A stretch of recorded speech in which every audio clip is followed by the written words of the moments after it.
Bab 1. Perjalanan ke hutan.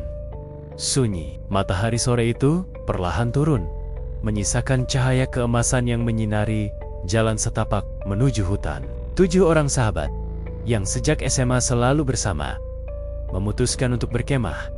Setelah lama tak bertemu, mereka adalah Raka, Dani, Sinta, Lala, Bayu, Andi, dan Mira. Seru banget akhirnya bisa kumpul lagi kayak dulu, kata Sinta sambil tertawa kecil.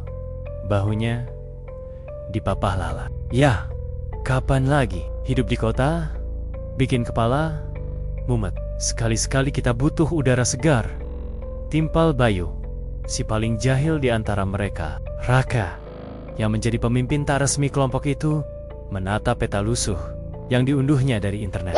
Katanya, ada sebuah padang rumput di tengah hutan ini. Indah banget, jarang orang tahu. Cocok buat camping. Tapi bukannya ada rumor kalau hutan ini agak aneh ya? Tanya Mira, suaranya ragu. Ia memang paling penakut di antara mereka. Dani, si sok berani, langsung menertawakan. Halah, rumor kan cuma buat nakut-nakutin doang. Paling cerita bohong, biar orang gak masuk sini. Andi menambahkan dengan nada skeptis. Kalau benar bahaya, pemerintah pasti sudah tutup jalannya. Tapi nyatanya masih bisa dilalui.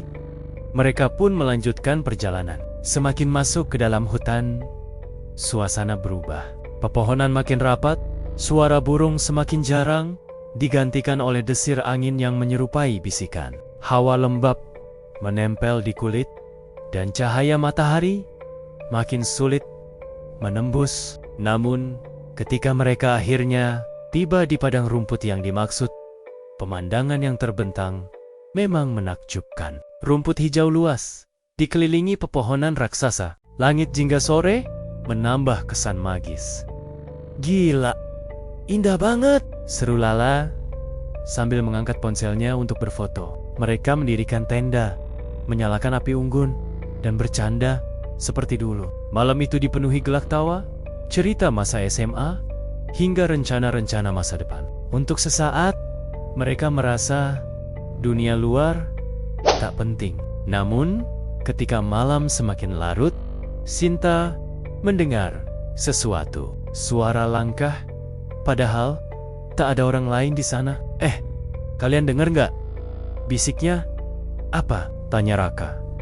Kayak ada yang jalan di sekitar tenda. Semua terdiam. Api unggun masih menyala, namun udara tiba-tiba terasa dingin menusuk. Dani mencoba menenangkan.